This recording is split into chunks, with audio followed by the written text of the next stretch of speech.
he says is working. We want to end the unfairness. The direction of travel we've gone is to reduce national insurance by 1/3.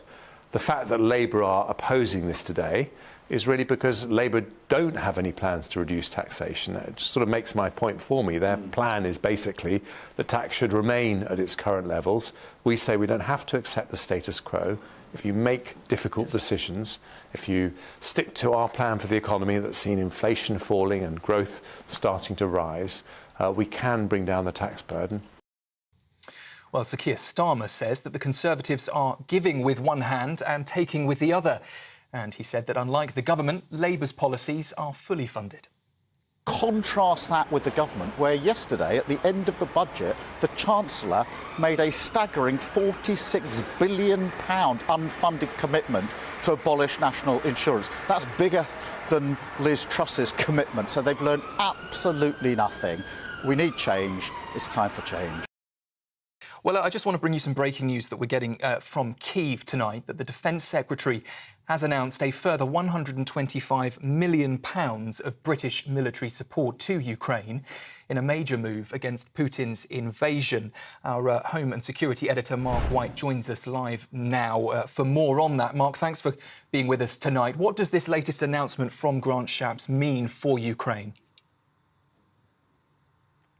Well, it is significant. Since the start of this war, the UK has committed more than £7 billion to Ukraine's defence. But there's no doubt that this extra package announced by Grant Shapps on a visit to Ukraine is very significant. Hundreds of pounds and millions of pounds in extra commitment from the UK to provide 10,000 military drones. Now, the vast majority will be first-person view drones, FPV drones, which can loiter over the battle space and drop their munitions on Russian tanks and artillery. But it will also provide 1,000 new one-way attack drones. In addition to that, more maritime attack drones that have been used to devastating effect in recent months. In fact, just this week, maritime attack drones attacked and sunk a Russian patrol ship in the Black Sea. Mark, thank you very much. Mark White there, our Home and Security Editor, with the latest coming to us from Kyiv tonight. Well, that news comes as Sweden has officially today joined NATO, marking a historic moment for the nation and the military alliance. The move, in response to Russia's invasion of Ukraine, strengthens NATO's defence, and it's also a significant shift for Sweden, ending its long-standing policy of military neutrality. Russia, though, has threatened retaliation, although with unspecified countermeasures. Back here in the UK, an independent public inquiry will be held to examine the police's response in Scotland to the murder of Emma Caldwell almost 20 years ago. The announcement comes after both the Scottish First Minister, Humza Yousaf, and his Justice Secretary met with Emma's mother earlier this week. Miss Caldwell was killed by serial rapist Ian Packer in 2005, but it was only last week that he was convicted of her murder, along with a series of rapes and other offences. Her family says that the police failed their daughter due to a toxic culture of misogyny and corruption at the time.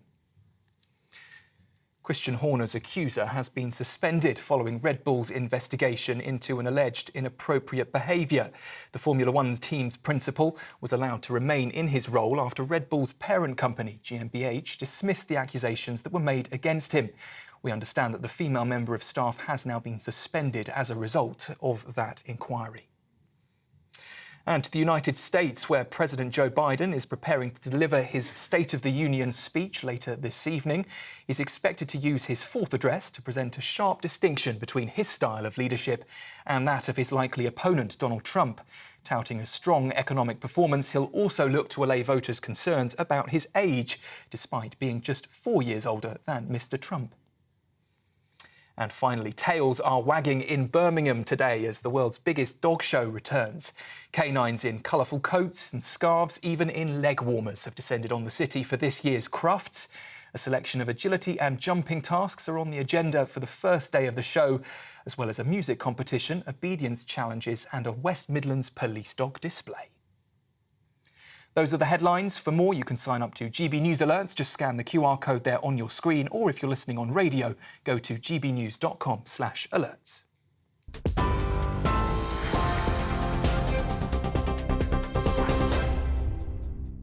Thank you very much for that. I've got to say, I'm in awe of those dogs and some of their behaviours. They're better behaved than most children these days, aren't they? I think what we could do, perhaps that's a new strategy, get some of those dog trainers out and about in some of the nurseries, etc. They'd be able to sort out some of the problems in society overnight. Those dogs, have you got... oh, I'm just about to start talking to my panel. I forgot to even introduce them. I was getting so excited about that story, everyone. Alongside me, I've got the former editor of The Sun, Kelvin McKenzie, and the trade unionist and broadcaster, Andy MacDonald. Have you got a dog, Andy? I don't, no. Do you have a dog, Kelvin? Yes, I do.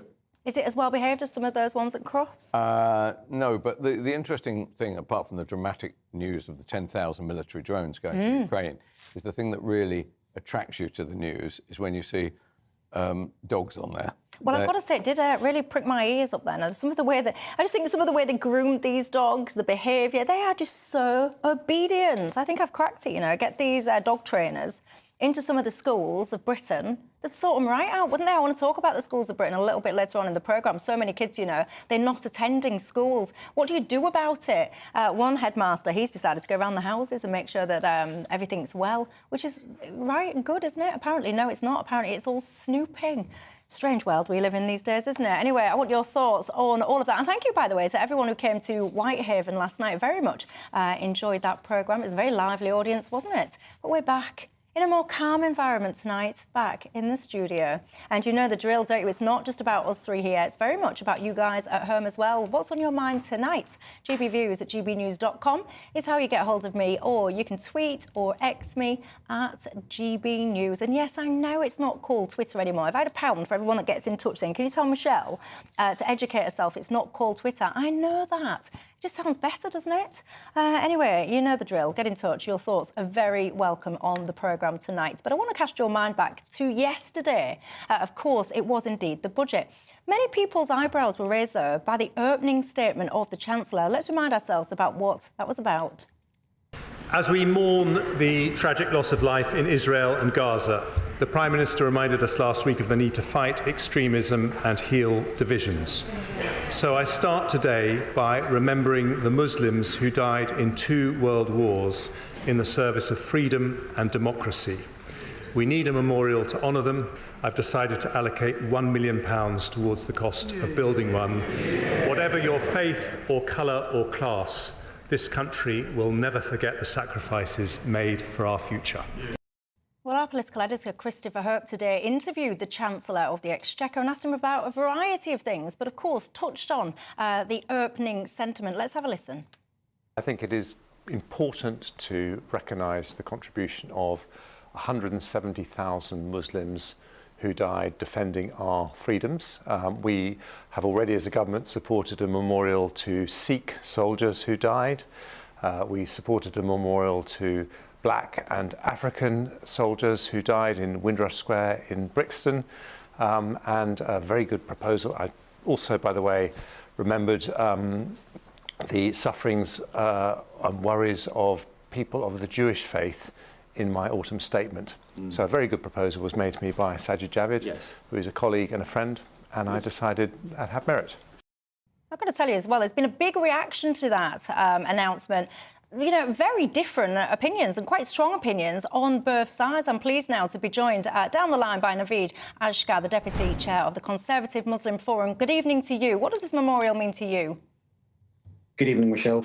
I think it's very important, and as the Chancellor has said, I don't want to repeat what he said, I think it goes a long way in healing the rifts that have been caused recently with the war in the Middle East. We've seen hundreds of thousands of people marching in towns and cities across the UK, and I think it is really important that, you know, the Chancellor has shown that the 4 million population Muslims in the UK are valued members of society, and, you know, that the Chancellor, the government is there to represent and protect everybody. And there's been a memorial has been in the pipeline for a long time. A lot of work has went on in the background. So it's been announced, and, you know, the community is really, really happy that this is finally taking place. And, you know, I mean, I know a lot of people I've seen a lot of comments on it in regards to, you know, the £1 million could have been used elsewhere. But you think about the government spending £1 million in the grand scale of things is not a vast amount of money for something that will, you know, go a long way to heal the rifts within the Muslim community at the moment. Yeah, and let me ask you, because I must confess, Naveed, I personally thought it was very odd, to say the least, that here we are, we've got a very important announcement all about specifically about the finances of the nation, how people at home, how their back pockets are going to look in the year ahead, what's going to be more expensive, what's hopefully going to be cheaper, etc. I found it utterly bizarre that to start that process with talk about a memorial, irrespective of who the memorial is and for and all the rest of it, was irrelevant. It's the notion that that was the first priority of the Chancellor. What did you make to that? That I can't give you an answer on. No, I'm asking you what you thought of it being priority number one at the top of the financial budget. That's right. So here's the thing. I didn't think that's what the opening statement would be. I had some inclination that it was going to be part of the budget somewhere along the line, and because it was such a small amount of money compared to the 20 billion worth of savings since the autumn budget, and now that they're putting in for national insurance and cuts, for self-employed, VAT thresholds for small businesses, reform on the tax system and vapes, etc. That's where we were really focused. So this was not something that I thought was going to be anywhere near the start. I thought it might have been discussed as a closing shot or something like that. I'll be honest. Yeah, and let me ask you a question, because I feel a little bit, and I worry a little bit actually, Naveed, whether or not the Muslim vote is essentially being weaponised, politicised, that people are now using this vote in order to gain political advantage. Do you feel that way or not? Absolutely, and I'm really against that. And, it definitely should not be the case, because we're just hardworking people. A majority of Muslims in this country are moderate, hardworking people who pay into the tax system. And they came here, second, third, fourth generation. My grandparents came here in 1950. And, here we are based in Scotland and Glasgow. We're third, fourth generation. My kids are now adults. And, we're here. We're going to be here for the, eternity, essentially. So we're a part of society. And the protection of the UK, the well-being of the UK is my priority, just like yourself. But, I want to make sure my kids have got a good education. They've got good jobs. I've got low interest rates, the cost of living crisis is affecting everybody. All these things are dealt with. We don't want to be just labelled or targeted for our faith or our religion. And I don't think any faith community wants that to be the case. I think we need to get on and get past this. This is something that you used to see in, maybe 100 years ago or something when immigrants first started arriving. I don't think that should be the case now in this day and age. I mean, going back to the War Memorial, it's a fantastic thing. 170,000 Muslims died and 3.5 million people from the Indian subcontinent came to fight. Without those bodies, those able-bodied men fighting World War I and World War II, the chances of the wars being won by the Allied forces were going to be very slim. These people came in and actually made a fantastic contribution, and this is why we have the freedoms we have today. I think it's absolutely right that they had to be valued. I completely agree with everything that you've just said there. This notion, though, of creating separate memorials based on whether it's faith or whatever, do you think that that is more unifying? Because, of course, we already have, don't we, war memorials and memorials that already commemorate all of the dead. You've got, for example, the cenotaph, you've got the memorial gates near Hyde Park, for example, commemorate... The problem with that is that there hasn't been any mention, really, of any notable mention of all the Allied forces in those countries that did support. Now, you'd understand if it was just a small amount, but 3.5 million soldiers over 2 world wars is a phenomenal contribution, and it's never really sort of brought upon, and that's why faith communities want to ensure that their great-great-grandparents, their sort of, family members, etc., are commemorated in this kind of way, and then for people to go and, pray and, have a peaceful time there at these places. So this one is going to be made, it's going to be, £1 million spent. It's like a fantastic proposal, and I think it is important that, it's no different than having places of worship for each religion, etc. People want to have their own safe space to go and, to mourn their loved ones and lost ones. And, yesterday, Jeremy Hunt, he brought up the connection. He was saying, on the one hand, he was talking about extremism. Then he was talking about, therefore, the need for this memorial. What do you feel about, on the one hand, because I completely agree with everything that you're saying, by the way, you absolutely should acknowledge and value anyone that's lost their life. Many people ask me that, as being Deputy Chair of the Conservative Muslim Forum. Many people have these conversations with me, and I repeatedly say the same thing. There is no room in this country for extremists, regardless of which culture, which religion, which country they come from. And it's no different to even left-wing extremists, right-wing extremists, or religious extremists. We want Britain as a country which is welcoming and open to everybody. Everybody who's here should be here legally, and I want to make sure that my children are safe, I am safe, and everybody in my society is safe. But why is Jeremy Hunt connecting extremism with this memorial? I don't think he was connecting it with this memorial. I think it's a separate conversation. It's not connected to this memorial. The memorial is a standalone thing that Sajid Javid and his organisation had, where he's connected with, had a fantastic proposal, and there's several proposals like this up and down the country actually. But that is the key one that they've decided to fund. Thank you ever so much for that insight, Naveed. That's Naveed Ashgar, the Deputy Chair of the Conservative Muslim Forum. Thank you very much. Kevin McKenzie, your thoughts? Well, I'm not in favour of religious memorials to the war. It doesn't really matter whether you're Christian, Sikh, Hindu, Jew or whatever. You were fighting for your nation. You weren't fighting for your religion. So I don't agree with that. He said in that piece there that there was no link between extremism and there was no room in our nation for extremism. Well, the only extremism that I can think of which has led to anybody being killed is Muslim extremism, and so I feel quite upset that we should be taking £1 million of taxpayers' money to. But hold on, though, because there is a difference, because you say Muslim extremism, and many people that are normal, decent Muslims would absolutely push back against that and say it's not Muslim extremism, it's Islamists, it's people that are not tolerant, decent Muslims, it's people that actually want to replace the whole belief system, the whole framework of this country. It's the Islamists. They're completely two different things. Yeah, they can say that, but there are examples all over the world where it is Islam, followers of Islam, Islamists, and they seem to have managed to drive a line between being Muslim and being an Islamist. I think some people would find that difficult to kind of bridge, to be honest with you.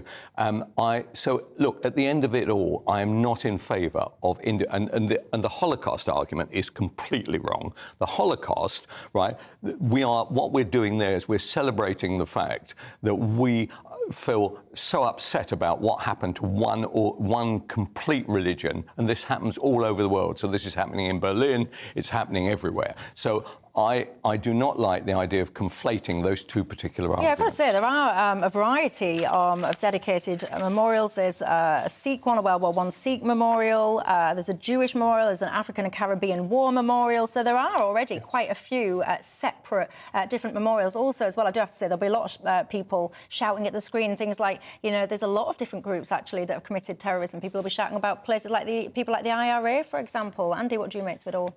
Yeah, I think, I think there's a memorial for horses that died in the two world wars. So I don't think saying, we can't have it for individual groups is a really valid idea when there are a range of different religious, ethnic and even species memorials out there. I think the point you said I think you said Islamist extremism is the only one that's killed anyone. That's objectively not true. You look at the US very recently, there's some white nationalist extremism. I think a lot of black people would argue against that. In our country, the IRA, there have been way north of 100 killed. The IRA were predominantly white Christians. Yeah, and so Catholics, what are you saying? We should start giving $1 million to the IRA? No, I'm just saying that you're wrong.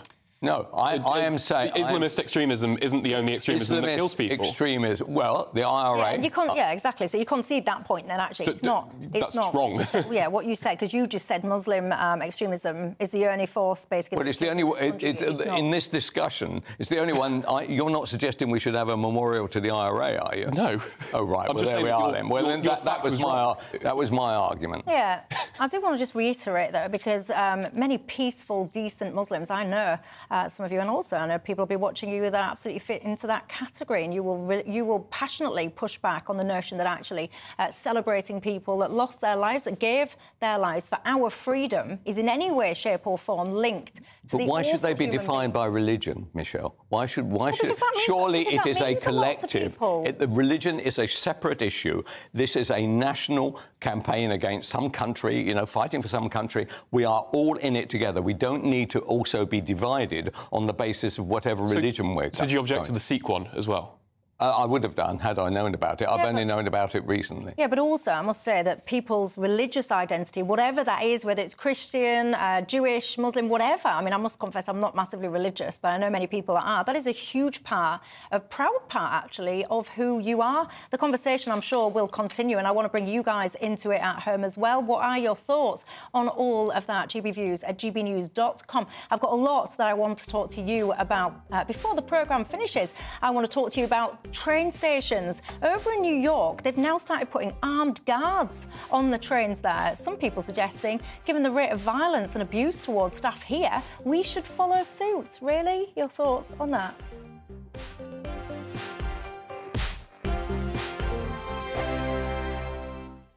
Headliners. Tomorrow's papers tonight. Every night from 11 p.m.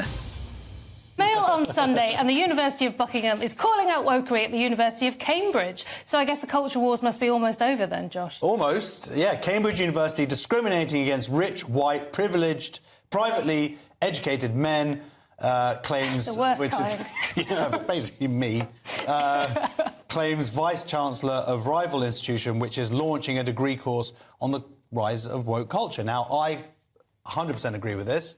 I applied to get into Cambridge, and I didn't get in because I was too thick.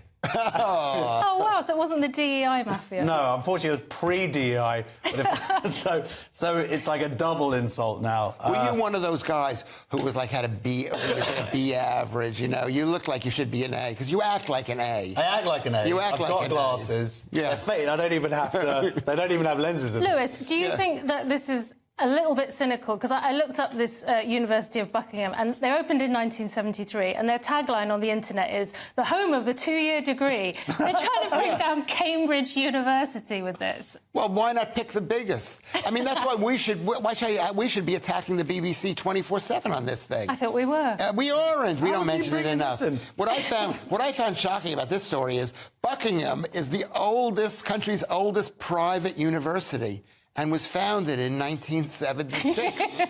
Something is wrong there. What do you think? Was Oxford founded by the government? I don't think it was. Was Cambridge? No, absolutely not. I looked up Cambridge was 1209. Yes, So exactly. So you can it get... wasn't a government But this is grant. actually quite scary. They can do a course on the origins of the woke movement. I'm just saying, someone's going to have a degree, and our job is going to be under threat. They're going to know much more than us. Never. I'm Andrew Doyle. Join me at 7 o'clock every Sunday night for Free Speech Nation, the show where I tackle the week's biggest stories in politics and current affairs with the help of my two comedian panellists and a variety of special guests. Free Speech Nation, Sunday nights from 7 on GB News, the People's Channel, Britain's news channel. Your weekend starts here with Friday Night Live with me, Mark Dolan, 8 till 9 on GB News. Big stories, big guests and big laughs as we get you ready for a cracking weekend. That's Friday Night Live with Mark Dolan. Fridays 8 till 9 on GB News. Bring your own drinks. The admission's free. Good afternoon, Britain. Good afternoon, Britain. Join us, Tom and Emily, To find out what's happening in the heart of Westminster. and why it matters to you. Weekdays from midday, we bring you the most compelling stories from across the United Kingdom. And from your doorstep to our inbox, That's right, we want to hear from you, GB News. Britain's news channel.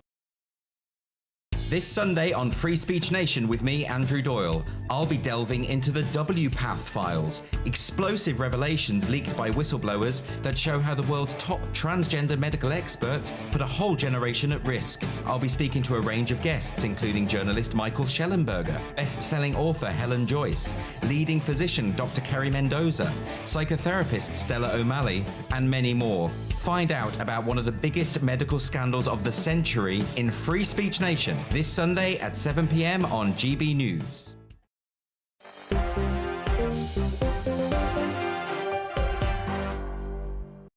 Hi there, I'm Michelle Dewberry with you till 7 o'clock tonight. Alongside me, the former editor of The Sun, Kelvin McKenzie, and the trade unionist and broadcaster, Andy MacDonald. Now, we spoke before the break about Jeremy Hunt. It really, did you see this today? I have to say, some of these things, they just stop me in my tracks because I think, what kind of absolute pillock behaves in this manner? What am I referring to? I'm referring to Jeremy Hunt's office. the words, I'll actually bring it up on the screen. He's just had graffitied over the windows and the doors. I'll show you it now. Die, Tory, scum. I mean, I look at that and I just think, like I said, what kind of moron kind of does that? Andy, when you see that, what do you think to it? Well, it's disgusting, isn't it, really? You know, any threat of violence against a MP is obviously dreadful. I think it's really quite troubling that the House of Commons and kind of whoever looks after MP security, I guess that'd be the Met Police, haven't done anything. You know, we've seen over the last few years, Joe Cox, Sir David Amess, even, you know, the recent incident with Mike Freer. He had I think it was arson in his office, and nothing tangible seems to be done. And this is going back years. I mean, Joe Cox was, you know, sadly murdered in 2016. I mean, we're here almost in 2026, and there haven't been many advances done by either the police or the House of Commons Safety Committee or whomever it is. Just something needs to be done. Of course, David Amess as well after that. But you say something needs to be done, but actually, when you sit and you look at politicians themselves and the way they behave, so I mean, this whole notion of the whole notion that you are scum if you vote for the Tory party, those seeds were planted. For example, by the likes of Angela Rayner. I don't think they were planted by Angela Rayner. I think the term Tory scum does go back. I think it predates 2021 or whenever it was that Angela Rayner said it. But do you think that it's OK, then, for Angela Rayner, and I'll do the direct quote because I think it's only fair, she says, "We cannot get any worse than a bunch of scum, homophobic, racist, misogynics, absolutely vile, Banana Republic vile, nasty, Etonian pieces of scum." But you're laughing. I just want to describe, in case anyone's listening to this on the radio, you found that funny. You kind of laugh because it's so ridiculous. You know, it's a laugh of shock and surprise more than anything. Is that why you're laughing, that you think it's ridiculous? I think it's incredibly bizarre that she would say that as the deputy leader of the opposition. But I don't know the context that was said. I don't know what the context of that was said. Oh, come on, Andy. Unless you've been living under a rock. I mean, I can't remember the specific context. I think it was directed at a specific incident from a Tory MP. She was on the stage, she was on the microphone, and that's what she was shouting into the microphone. I'm not sure, I found it a little bit odd that you would say that you're not really sure about this incident, because, I mean, it was publicised all over the place. It's a very, very, very... It was a few years ago, in fact. Well, it's 2021. There has been a lot. It's almost 3 years ago. But do you think that's acceptable? I don't think it's acceptable for the deputy leader of the Labour Party to be saying no. Yeah, I think it's odd, to say the absolute least, and completely unacceptable. Kelvin Mackenzie, your thoughts? You know, of course, it would be your party that would have written on that. I think that's bold to assume. And you think that's bold? Well, you think it's a member of the Labour Party? No, but certainly somebody who didn't care for the Conservatives, and I imagine you're part of that group, aren't you? So I do think that there is great dangers ahead of us in terms of the tensions within the country. In relation to the financial position of the country. Because if it's true, we are going to be poorer we've been poorer in this Parliament, we're going to be even poorer in the next 5 years. I could see nothing but more tension. And one of the issues that comes out of this kind of thing is that the police, look, I don't know how many police we would need, tens of hundreds of thousands, I suspect, but all over London, and I suspect the rest of the country, but I don't know it as well, are people spraying stuff on buildings. Right? Nobody ever gets arrested, as far as I know. And there is no urgency to do it. And if you take that New York mayor of, you know, literally, 20, 25 years ago, he said the little things lead to the big things. I suspect that there will be more of that as the years go out. And it's upsetting. Angela Rayner, right, actually, I hope she learned her lesson about that kind of stuff. I haven't noticed her cross that line before, and I suspect if she tried it again with Starmer, she would literally lose her job, whatever job that is. You're talking about, I'm sure it was Giuliani when he was talking, you're talking about broken windows theory, when he was talking about you've got to get tough on the small stuff, and actually if you clamp down at that level of crime, it actually will escalate. You just give me a nice segue, actually, because one of the other stories that caught my eye was a story in New York. I don't know if you've ever been to New York. Of course, the subway is quite similar to some of the undergrounds or metros or whatever here in this country. Well, now, what they're going to do there, they're going to put essentially what they call a National Guard, so armed officers on those subways to try and stop attacks and violence. It made me look here. You've had a 75% rise in attacks on just here, just in London, underground staff in 2023. You used to have this thing called the Guardian Angels. They used to kind of patrol the undergrounds in a variety of different countries, actually. And we debated once before whether or not we should have a return to those. Someone actually got in touch with me, a viewer, and said that there used to be a Guardian Angel and that they would never return back to that because they said in this day and age now... Yeah, people would be knifed. You'd be knifed. It's just not worth your while, so no, thank you. But this whole notion of actually having armed officers, whether it's on the underground or on the streets, and is that a step too far? The trouble is, the London Underground is a lot more sophisticated than the New York subway, to be absolutely honest with you. They've hardly spent any money on it. There is a tension within the Underground in New York, which we don't have over here, or I don't believe we have over here. But it is the preferred form of travel in London. And one of the troubles is there are tens of hundreds of thousands of people travelling on it. And there is a fear of violence, I think, in our underground system, which actually in the New York one, yes, there was. There have been, as you pointed out, there have been 3 murders there in the last month. If there were 3 murders in the London Underground, I would be saying, yes, we've got to have tens of thousands of officers. I don't believe it's as bad, and I would not be in favour of it. And I do take your point. Like you, I used to live in New York.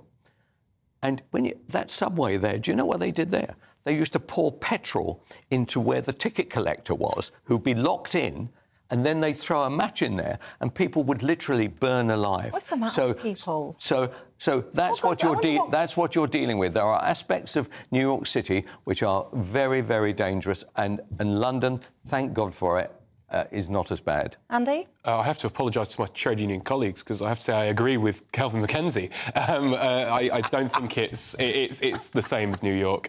I mean, if you go on the tube, you're at risk of maybe having your bag snatched or your phone snatched. You're not going to be generally seriously violently attacked.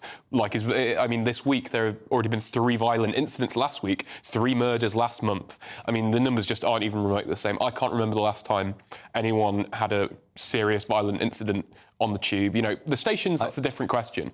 But on the tube itself, you know, the Met Police are already stretched to their limit. I don't think that we need to be prioritising bringing armed British Transport Police guards violent incidents on London Underground, as I said, it rose at 75%. But those will be tainted figures. They recorded 3,542 incidents in the 12 months up to October the 31st. 909 sexual offences, excluding rape, were reported, and so on and so forth. And I do think, actually, there's probably something different if you're a man on the Underground versus if you're a woman on the Underground. Because, you know, I wonder, are you female? Do you use these Undergrounds, whether in London or whichever city? Do you feel safe on them? Because there are quite disturbing stories that you hear. I remember hearing a story not that long ago about a woman. She was either raped on a tube overground train, whatever, or she was severely sexually assaulted. And it was kind of within, like, normal daytime hours. It wasn't like some random hour o'clock. It was absolutely appalling. And those kind of things frighten women and actually scare people off using them. Whether or not, though, you need to go to the extent of having armed officers and all the rest of it, I think that is a question that most people would say no to that.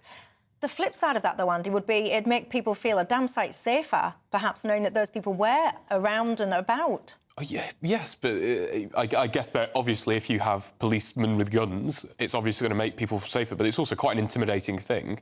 Well, good, maybe if you're a wrong-un. Maybe if you're a wrong-un, you need to be intimidated. Well, not really. I mean, I'd like to think I'm not a wrong-un, but if I saw, 5 police officers with, machine guns lined up on the tube, I'd feel quite intimidated. I don't agree with that, Andy. I always enjoy seeing police officers either on the station platform at Waterloo, and also if I saw them on the tube it would make me feel better, to be honest with you. But we have to accept we haven't, as we have now learned from Mr. Hunt, we're going to be skint from now until eternity. We have to apply our capital in different ways. And Howard makes a good point, because I was just about to mention airports. He's just said, I arrived into Gatwick Airport today. We were headed on the travellators between the terminals by armed police carrying quite heavy guns. I know exactly the kind of police that you're referring to, and I've got to say, they do make you feel safe, actually.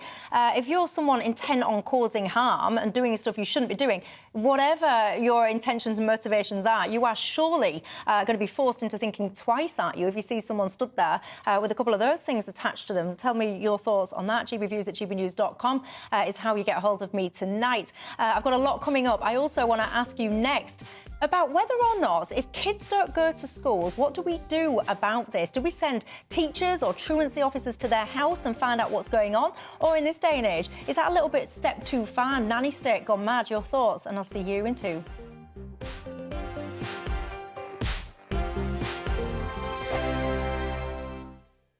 Good evening. Here's your latest GB News weather update brought to you by the Met Office. A few showers and a touch of frost for some of us tonight, then a mostly fine day tomorrow. At the moment, the UK is sandwiched in between low pressure around the Bay of Biscay and high pressure across Scandinavia, leading to a strengthening southeasterly flow. Through the night, we are going to see a few showers, particularly across parts of Northern Ireland. Also, some showery outbreaks for northeast England and eastern parts of Scotland. Could be a little bit of sleet or snow over the higher ground here. Elsewhere, a mostly dry picture with some clear skies, particularly towards the south of England, also western Scotland, under which we could see a touch of frost first thing on Friday morning in any sheltered rural spots. Otherwise, as we go through tomorrow then, any showery outbreaks across northern areas will largely die out. So for much of the country, it will be a dry picture by the afternoon with a decent amount of sunshine across much of England, Wales and also western parts of Scotland. But that southeasterly wind will be bringing in some cloud, which is likely to linger across eastern northeastern parts, and a significant wind chill will make it feel pretty cold under that cloud too. Looking ahead to the weekend, and after a dry start for most on Saturday, a weather system pushing its way up from the southwest will lead to a fairly wet story for many of us as we go through the weekend. The rain likely to be heaviest and most frequent across southern areas. Further north, it's probably going to be a bit patchier, a bit more showery and mostly light too. Temperatures picking up on Saturday, dropping down again. GB News is the home of free speech. We were created to champion it, and we deliver it day in, day out. Free speech allows us all to explore and debate openly the issues most important to us, our families, and of course, the British people. Having challenging conversations to enlighten each other. Which is why we hear all sides of the argument. We are the People's Channel. We will always stand by the freedom to express yourself. On TV, radio and online. This is GB News, Britain's news channel. Big news, big debates, big opinion. Patrick Christie's Tonight is the week's biggest show. Every weekday, 9 to 11 p.m, we've got the inside track on the day's top stories. There'll be sharp takes you won't get anywhere else. We will set the news agenda, not just follow it, and I want to bring you along for the ride. Whatever it is, we'll have our finger on the pulse. It's news, but it's this close to entertainment. Patrick Christie's Tonight, 9 to 11 p.m, only on GB News, the People's Channel, Britain's news channel. I'm Christopher Hope. And I'm Gloria Di Piero, bringing you PMQs Live here on GB News. Every Wednesday, we'll bring you live coverage of Prime Minister's questions when Rishi Sunak and Sir Keir Starmer go head-to-head in the House of Commons. We'll be asking our viewers and listeners to submit the questions that they would like to put to the Prime Minister, and we'll put that to our panel of top politicians in our Westminster studio. That's PMQs Live here on GB News, Britain's election channel.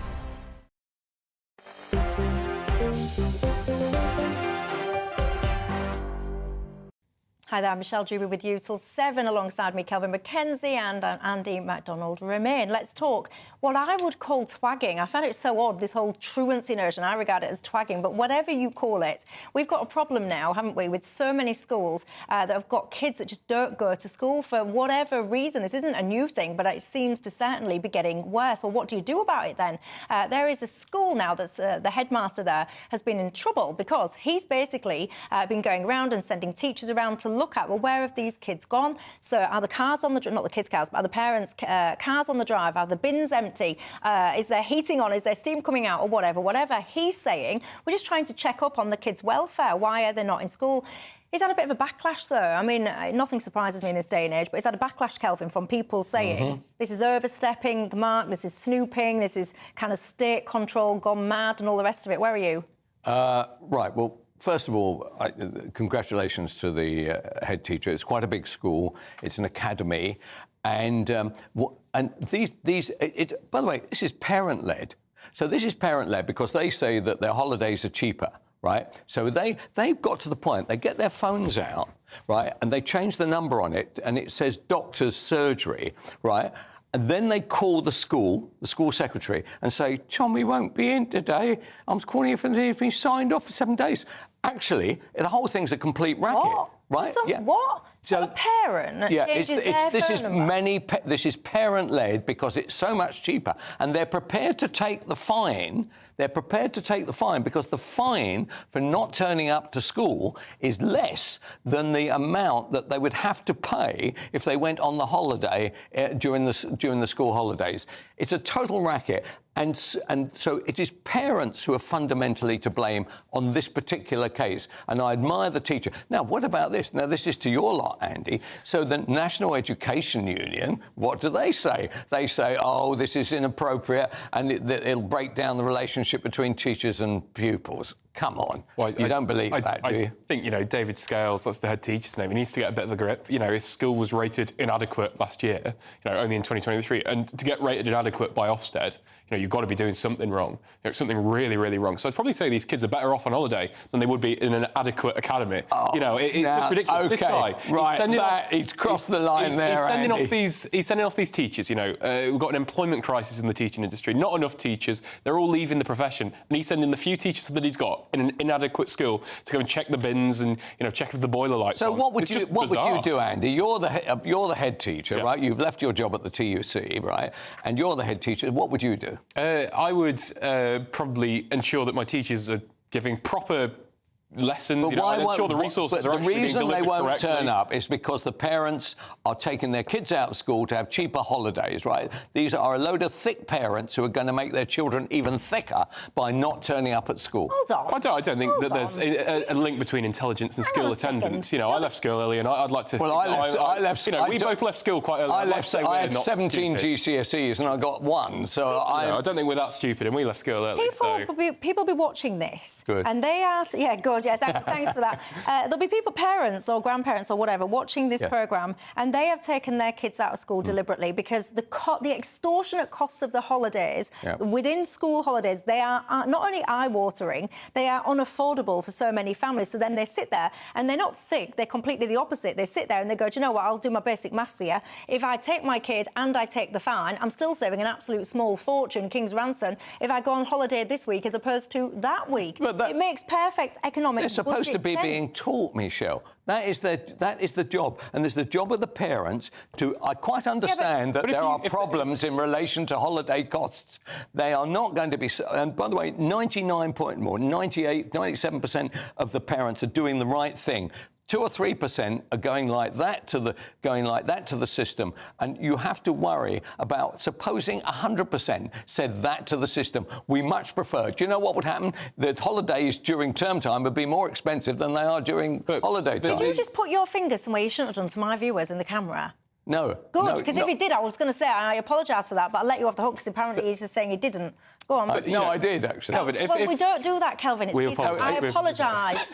It's like that uncle. You know, you've got every family's got that uncle that you can't let them out in case they do something. You like that? Anyway, one of my viewers is asking, by the way. I've only been allowed out for tonight. One of my viewers, Susan, is asking Kelvin, why ain't he got his fake eyelashes on tonight? You've enjoyed that last time we had him on.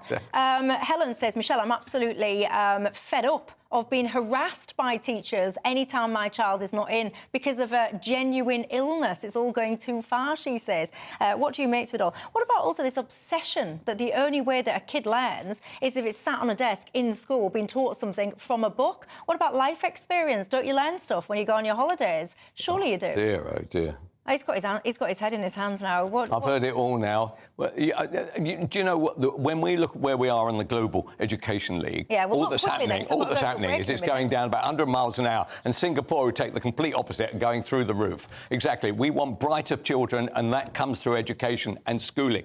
Turning up to school is an obligation. Singapore is incomparable. We'll carry this conversation on. I also want to ask you about banning e-scooters as well. I'll see you in 2.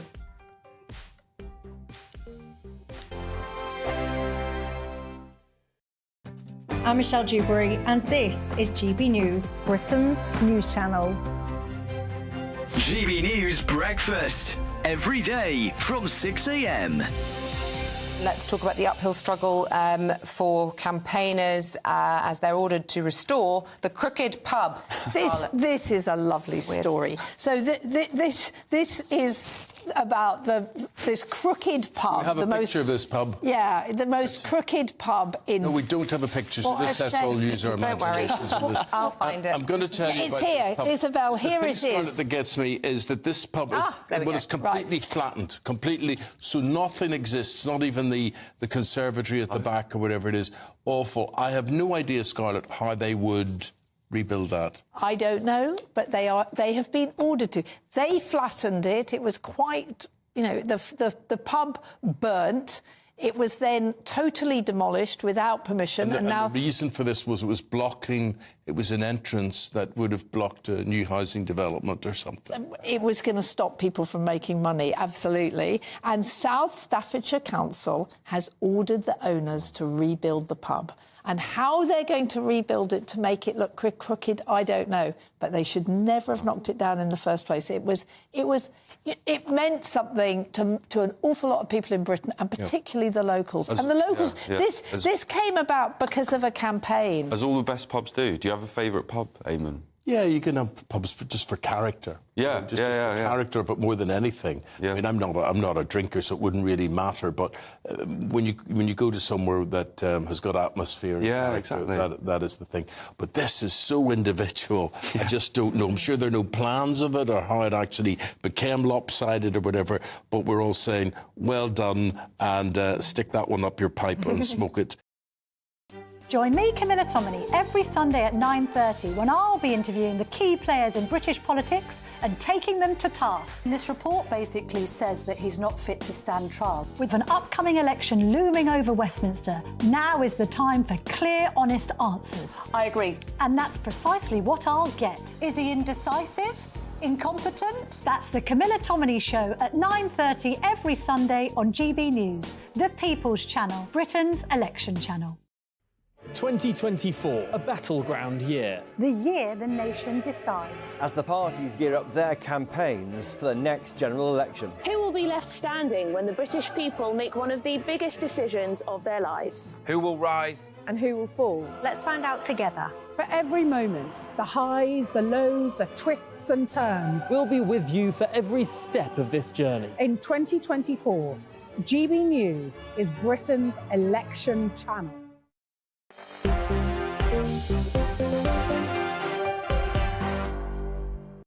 Hi there, Michelle Dewberry with you till 7 o'clock tonight. Kelvin Mackenzie and Andy McDonald remain alongside me. I just want to carry on this conversation about truancy on absent children. What do we do about it? One of my viewers, Yvonne, says back in the day, we used to have truancy officers with dark green 1100s. She assures me it's a type of car. I've never heard of it. She says, I shudder, even thinking back to that. Sean, you say you used to be a truancy officer. Perhaps we need to go back to those days. He points out that we've closed schools, we've gone back to Zoom and all the rest of it. Mike says all of this is just a load of bureaucracy. If a pupil is not in school, it's obvious. A simple call to the parents will get to the bottom of it all. Yeah. You see, we're having this argument about, you're basically saying it's lazy parents taking kids out of school. I passionately disagree with that. I think it's people trying to save a small fortune on their holidays. But this only notion that you can only learn sitting in a classroom. Do you share that view, Andy? It's ridiculous, you know. You sit in these schools, and I'm sure Kelvin would agree that if they were in school, they'd be indoctrinated by the woke teachers, all the unions are going to indoctrinate them. No, I mean, I don't agree with that part, but I think that sitting in a classroom isn't the only way that you can learn. You know, there are a range of holistic teaching techniques, or even just going, to the, not to be a stereotype here, but going to the University of real life, actually going out, working, getting work experience and seeing what life is actually about. I think that is the most valuable way to learn. I had someone on my show. If you didn't watch Whitehaven last night, I was asking, was there anyone at all that felt better off since the last general election? And someone put their hand up. There was only one person I could find that was happy. And he explained to me it was because he was 14 at the time of the last general election. So he was happy now because he was a young lad. He's managed to get work. So actually, that whole notion of actually getting out there, getting real-world experience, it is very beneficial. Richard, my viewer, says, Michelle, with all the work nonsense and indoctrination that goes on in schools these days, quite frankly, I think the less time kids spend in school, the better. You're laughing at that. I called it. Yeah, you can't win either way. If they're off on holiday, they're losing out. If they're in school, they're losing out. Can I just say that the amount of life skills you'll learn lying on the beach in Torremolinos and thinking in March or April is nil. If we are going to have a society which we want, in which people are the clever people. There are more and more of them rather than less and less of them, which looks a bit like it today, is we need our kids to be educated. They have to do it within a school, right? And the idea that we can do it in some other way, that we're going to move the entire world to the south of France in order that they can learn what business looks like in Nice or Calais or something. It is absolutely ridiculous. That's not. You left school with, what was it, one GCSE? And you were the most successful editor of The Sun. 70. Yeah, exactly. But so that doesn't equate having your GCSEs. That isn't a QED, that. But you know what I mean? Like, having all these GCSEs doesn't mean that you'll be Today, that would, for instance, anything that I did would be absolutely impossible. Totally impossible. Jenny, why? You couldn't possibly be the editor of something successful. You couldn't run something successful unless you have a natural entrepreneurial spirit. So I'm in favour of technical colleges coming back in massive numbers. And honestly, the tradesperson today is absolutely at the top of every tree, isn't it? Top of plumbing, top of woodwork, carpentry, chippy, bricky. Yeah, but then there's a snobbery towards those people because so many people now... Not now. There was a decade, 15 years ago. I would say there still is. I'd say there still is. So many people want their children. They're pushing all these children to go to university. University this, degree that, and all the rest of it. And actually, a lot of parents, if their child said to them, do you know what, I want to go do an apprenticeship and I want to be a sparky or whatever, I think it's a lot of the parents would be going, oh, no, son, go to a university and you can get X, Y and Z. Jenny says, I used to be a teacher. Michelle, children need the discipline of getting up and going to school. She says, life is not about doing whatever you feel like doing. Well, there you go. Let me quickly ask you, very quickly, before the end of the programme, someone else has very sadly died falling off the back of an e-scooter. Is it time to ban these things completely or not? Ban them from the pavements. The most difficult part of a scooter for anybody in London right now is not when they're making their way down the middle of the road.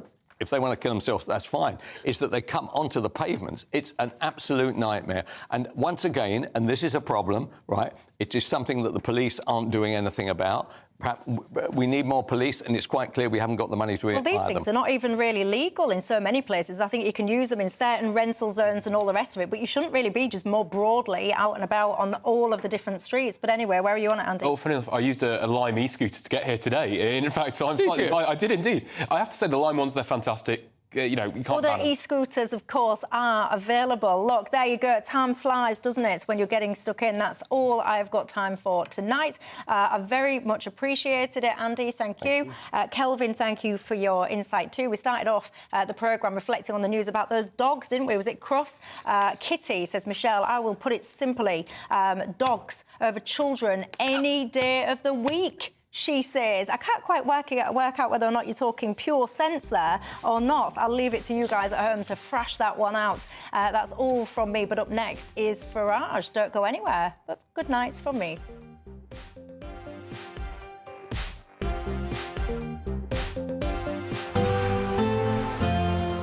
A brighter outlook with Box Solar, sponsors of weather on GB News. Good evening. Here's your latest GB News weather update brought to you by the Met Office. A few showers and a touch of frost for some of us tonight, then a mostly fine day tomorrow. At the moment, the UK is sandwiched in between low pressure around the Bay of Biscay and high pressure across Scandinavia, leading to a strengthening southeasterly flow. Through the night, we are going to see a few showers, particularly across parts of Northern Ireland. Also, some showery outbreaks for northeast England and eastern parts of Scotland. Could be a little bit of sleet or snow over the higher ground here. Elsewhere, a mostly dry picture with some clear skies, particularly towards the south of England, also western Scotland, under which we could see a touch of frost first thing on Friday morning in any sheltered rural spots. Otherwise, as we go through tomorrow then, any showery outbreaks across northern areas will largely die out. So for much of the country, it will be a dry picture by the afternoon with a decent amount of sunshine across much of England, Wales and also western parts of Scotland. But that southeasterly wind will be bringing in some cloud, which is likely to linger across eastern northeastern parts